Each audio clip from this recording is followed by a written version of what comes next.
on the presentation on the what is talent ID all about. Okay, talent ID kalau nak ikut saya tak cerita panjang pasal yang ada kat depan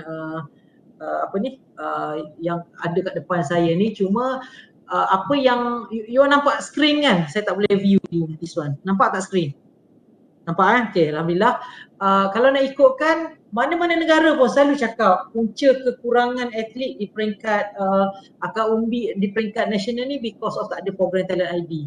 Program talent ID sentiasa dipersalahkan, tetapi program talent ID ni part of the sistem yang berstruktur yang kita boleh tengok, dan dia orang tengok juga, kita kena tengok juga dari segi limitation yang kita ada. Kalau zaman-zaman dulu yang tak ada berstruktur, budak besar you pergi main sukan yang melibatkan ketinggian. Budak yang kecil-kecil ni sikit you kalau katakan main bola sepak lah, midfield yang rendah sikit, yang tinggi sikit goalkeeper. So benda-benda macam tu adalah ideologi yang tetapi tidak distructurekan. So itu more or less apa yang berlaku, dan tujuan TID ni kita nak identify bakat, bukan sekadar identify bakat. Kita buatlah beribu orang pun atlet peserta, tapi by the end of the day you tak ada pun satu tempat yang kita panggilkan talent development, tempat latihan, maka tak berlakulah sebenarnya proses talent ID yang betul. So kat sini proses talent ID ni adalah untuk kita boleh cari atlet, untuk kita groom diorang. Cari macam mana bentuk dia, cari secara fizikal, secara pemerhatian mental, dan juga you boleh tengok dari segi cara permainan. So talent ID ni dia tidak control by you buat testing saja talent ID. Talent ID is a part of the talent selection yang you buat, ataupun you detect atlet melalui MSSM ataupun Majlis Sukan Sekolah-Sekolah Negeri yang you boleh kembangkan bakat dia. But for those sports yang early age punya start, contoh rhythmic, diving and so on, they like it or not, they not need to start with the very asas. The very asas, the very basic that they look at. Number one, contohnya kalau sukan macam ni dia tengok pada flexibility. Kalau atlet peserta ni fleksibel dan dia mempunyai minat yang bagus terhadap sukan terbabit, dan kita fokuskan. Dan biasanya sukan-sukan early age ni dia akan bermula pada umur 6 tahun. Kalau negara luar umur 4 tahun, 5 tahun dah start, tapi di Malaysia ni preschool, umur 6 tahun dia start, dan dia orang akan finish biasanya. Kalau umur 15 dia masih belum mewakili Malaysia, maknanya dia main sukan tu untuk for fun saja. Sebab you kena tengok dia punya lifespan atlet tu dalam that kategori.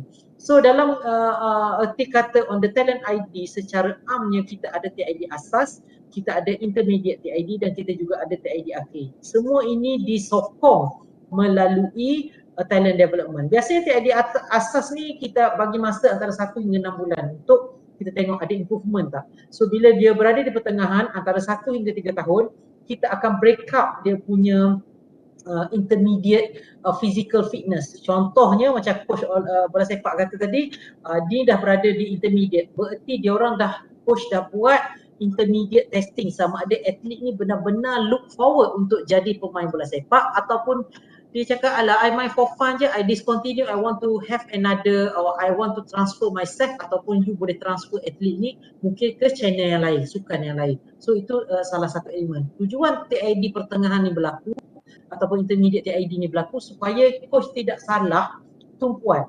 Coach dah train dia orang 3 tahun, end up tahun ketiga atlet tu pun cakap, coach saya tak minat lah main bola sepak. Padahal you nampak potensial ada tapi atlet tak minat. So by the end of the day dia akan menjadi satu kesukaran untuk kita buat. Alright, lepas tu last kali of course TID akhir ni dia melibatkan details on the, kalau katakan you buat talent selection lah, nak pergi ke Sukma, you dah lalui latihan beberapa tahun, you nak pergi Sukma, this is a selection yang terakhir. Okay, saya just nak share saja, dalam talent ID tak ada betul dan tak ada salah. It depend kepada cara you grooming your athletes. Okay, so kat sini elemen-elemen talent ID worldwide dia guna talent detection, dia guna talent ID, dia guna talent development dan talent selection. Yang paling penting you identify budak, tak kisahlah detect ke, you buat selection ke semua, mesti you kena buat dia punya talent development, tempat latihan dia. So TID adalah proses identify atlet semasa yang mempunyai potensi dalam bidang sukan spesifik. Yang ni saya jumpa kepada bola sepak. Dia cited from bola sepak punya tenaga pakar ni. So dia cakap idea adalah proses untuk kena pasti bakat atlet semasa untuk bola sepak untuk kita nak groom potensi dia dalam bidang sukan spesifik bola sepak, untuk bola sepak. Untuk sukan lain pun sukan lain. So untuk asas, ini adalah benda yang paling asas coach kena tahu. Semua sukan perlu ada, number one, you kena check ketinggian dia, tinggi duduk. Tinggi duduk ni untuk martial art. Upper body pendek sikit, lower body panjang sikit. So itu antara advantage. Tetapi bawah 12 tahun, macam mana you nak tengok sama ada atlet tu tinggi ke tak tinggi. Katakanlah atlet lelaki umur bawah 12 tahun, tinggi dia baru 140. Tapi kasut dia, waktu tu you dah tengok kasut saiz kaki dia dah saiz 6 ataupun saiz 7. Okay, saiz 6 ataupun saiz 7 ataupun dah nak pergi ke saiz 8. Berarti potential untuk dia tinggi tu memang very high. So itu salah satu. You juga tengok kalau macam atlet angkat berat, dia akan tengok cara thumb dia ni, cara pegangan ni. Sebab kat sini dia akan tengok kalau kat sini lebar, maknanya atlet ni akan potential untuk mudah untuk dia pegang dia punya grip, dia punya bar tu. Dan atlet angkat berat dia akan juga tengok, sebab atlet angkat berat dia nak tengok atlet yang rendah sebab graviti tu. So dia tak nak yang tapak kasut lebar ni, apa yang panjang mungkin dah saiz 7, saiz 8, potential untuk tinggi tu tinggi. Okay, itu yang biasa. Okay, beside that, of course ada fitness, ada flexibility, jangka menunjuk, lompat jauh berdiri untuk check your punya explosive power, horizontal, lompat menegak, vertical power, speed, pecut, hexagon agility yang very short punya, lepas tu push up, sit up dan yo-yo test. Yo-yo test ni keperluan asas atas semua sukan tu. Dia depend kepada berapa level yang you tengok. So untuk ujian spesifik later on, kadang-kadang coach perlu melihat dari segi latar belakang peserta melalui questionnaire. Questionnaire mungkin bukan saja berbentuk black and white tapi berbentuk lisan. Dan karakter psikologi. Karakter psikologi ni dia merujuk. Biasa atlet bola ni atlet yang nakal-nakal sikit. Kalau dia jadi diam macam tu, saya takut dia tak lama dengan bola.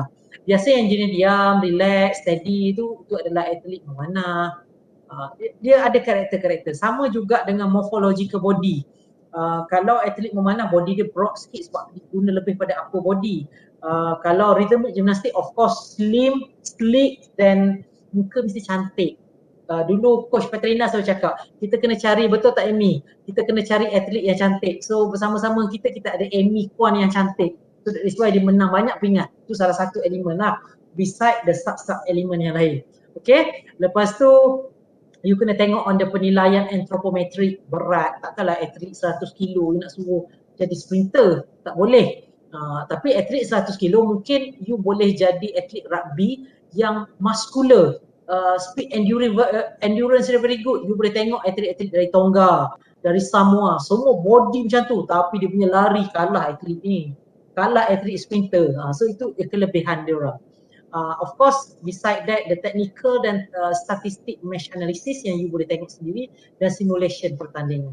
Okay, beside apa yang saya cakap tadi ni, dia mesti berlegar dengan talent development. Yang saya cerita ni adalah untuk tahun pertama saja. 3 sesi seminggu, 1.5 jam per sesi, 4.5 jam per minggu, 40 minggu equivalent 180. Kalau you dah naik ke level 2 dah jadi 2 jam. Lepas tu sehinggalah complete tahun ke-7 ataupun tahun ke-8 you kena complete, saying that setahun tu 700 ke 800 jam masa latihan setahun. Itu baru you dapat yang kalau nak ikut, kalau siapa-siapa pernah tengok dari segi online tu, dia ada pernah cakap pasal 10,000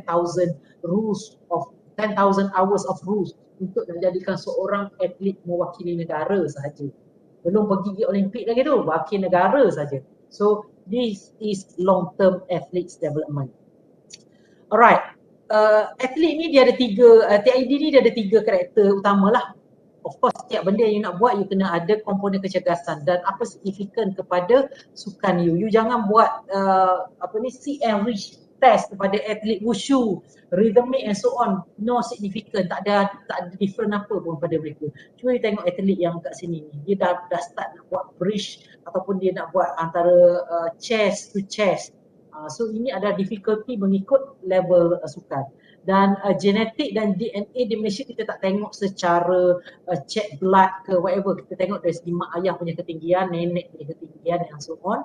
Dan of course dalam TID secara keseluruhan kita ada anthropometry yang macam saya ajar tadi, fizikal dan kelahiran. Alright, this is contoh on the TID bola jaring. Apa yang kita buat, ada setengah sukan yang memerlukan teamwork dulu. Kita kena tengok ada setengah sukan yang memerlukan tall talent, minat tu keutamaan lah bagi semua sukan. Okay, ni secara overall saja. Okay, this is contoh-contoh yang kita buat. Saya sendiri pernah berada di sekolah sukan Malaysia Pahang. Waktu tu saya buat this is kita panggil counter movement jump. Atlet-atlet yang dah training bawah 2 tahun program, sekurang-kurangnya dia punya lompatan kena 50 cm and above. Lompat berdiri menegak tu. So kita tengok bila lagi tinggi you punya lompatan, berarti you punya kekuatan kaki bagus. Dulu saya pernah buat testing standing broad jump yang manual saja pada atlet Hafifi, bekas atlet angkat berat kita. Dia boleh jump, kalau nak ikut getah tu 320, dia boleh jump above dan 320. Betapa kuatnya kaki dia. So injury akan kurang kat sini kita nampak. So in between the testing ni sebenarnya tujuan dia lepas pada kita dapat result, kita kena buat intervention program untuk diorang improve. Kalau katakanlah sebelum ni this athlete nama Katong buat dengan ketinggian 40 cm, saya kata dalam masa 3 bulan akan datang saya akan buat testing, saya nak perlukan tengok improvement. So coach kat sini akan plan the training program untuk improve dia punya jumping ability. Kenapa kena improve jumping ability? Sebab dia akan bersangkut paut dengan skill yang coach akan ajar dan consistent element semasa dia buat basketball dribbling so. Okay, so itu penting. So kat sini contoh hexagon test. Yang ni test yang pertama kita buat untuk agility. Lepas pada habis yang pertama, barulah bila intermediate nanti kita fokuskan kepada Illinois agility test, apa lagi macam-macam jenis agility test untuk mengikut sukan dan keluasan tempat kita. Alright. Okay, seterusnya this is contoh sahaja yo-yo test yang kita buat. Saya just nak share the sound. Siapa yang tak pernah lalui yo-yo test, this is the sound look like. This is the yo-yo endurance test, level 1. Biasanya, you kena prepare atlet belakang The coach. participants should now be in their starting positions, ready to receive the final information. Betul, patah balik, stay, patah balik. Macam tu lah sehingga level. Ini yang very basic punya yo-yo endurance test. You dengar je. The aim of the yo-yo endurance test is to run as many times as possible back and forth between two markers at the speeds indicated by the signals on the tape. It is important that your running speed is continuously adjusted in order to reach the markers exactly at the given signals. The running speed is low in the beginning, but increases approximately each minute. An increase in speed is indicated by a double signal. When you are no longer able to keep up with the signals, the test is ended. Your final speed level, as well as the number of performed 20-meter intervals at the final speed level, are recorded. Now, get ready to start the test. Yes, dia lebih kurang big test, tapi yo-yo ni antara yang teknologi yang paling baru lah. The test begins at speed level 1. You have 18 seconds to run back and forth between the markers. So start slowly. The test begins in 5 seconds. Okay, so you 5, 4, 3, 2, 1. Running speed 1, 1. Okay, 1, 1. Then bila next beat, atlet duduk belakang ni dulu. Okay. 1, 2. Okay, apa kata bila 1, 2 atlet ni sampai kat sini, warning pertama. Lepas tu kita push dia untuk dia recover balik. 1, 3. Dia lari balik. Katakan kat sini juga, out. So, atlet tu out dan kita akan kira last kali adalah 1, 2. 1, saja. 4. Okay, tapi kalau katakan dia ada buat kesalahan dan dia cover balik dan fair, kita boleh continue balik. Alright, itu more or less 1, 5. sound look like on the this one. This is contoh sikit on the 1, procedure. 6. Sambil you all dengar, you tengok the contoh, you boleh dapat je daripada online this one. Preparation and everything. Tapi 1, keutamaan atlet 7. selalu bagi alasan bila dia tak sampai level tu, alah tadi kasut tercabut lah coach. So make sure dia orang ikat mati lah tadi kasut ni. Alasan ni semua Running ni. speed, Kena 2, make sure. 1. Okay? Alright. So 2, sambil-sambil 2. bunyi this is selingan saja sebelum berakhir. Sebagai seorang jurulatih, saya mengharapkan 2, 3. you melaksanakan etika kejuratihan dan bertanggungjawab terhadap apa 2, 4. this one Sekejap, saya slowkan. Alright, the first one dalam etika kejuratihan ni kompeten lah. This benda yang kita hari ni. 2, 5. The second one amanah. Third one hormat. 4 yang paling utama adil. Dan you kena berintegriti lah dalam semua benda yang buat. Sebagai seorang coach, kena be make sure jangan bagi benda-benda yang terlarang dan jangan encourage benda-benda yang terlarang pada atlet. 2, 7. Of course the tanggungjawab kita sebagai seorang atlet ni, kita kena tanggungjawab sebagai seorang jurulatih, kita kena pastikan bahawa atlet-atlet di bawah kita ni mempunyai komitmen yang tinggi terhadap program yang kita buat, dan of course kerjasama dan integrasi antara you sebagai coach dan juga you sebagai kawan-kawan keliling support team tu, parents and so on. Atlet perlu juga diberi kebajikan. Of course kebajikan ni, bila cakap kebajikan bukan sebab dari segi material saja tetapi dari segi support. Okay, dan please jaga hak-hak keistimewaan bila you bersama dengan atlet. Dan yang the best part yang tadi yang coach dari martial art tadi mention pasal penggunaan tools, which is hubungan dan batasan. Be make sure that you are not dealing with your own athlete one to one with a different gender. Otherwise dia ada difficulty dari segi elemen-elemen harassment and everything. Benda ni berlaku di level national ataupun di level junior ataupun di level grassroots. Kadang-kadang kita masih takut untuk bersuara, dan saya juga menjangkakan bahawa kadang-kadang coach ni sebenarnya victim.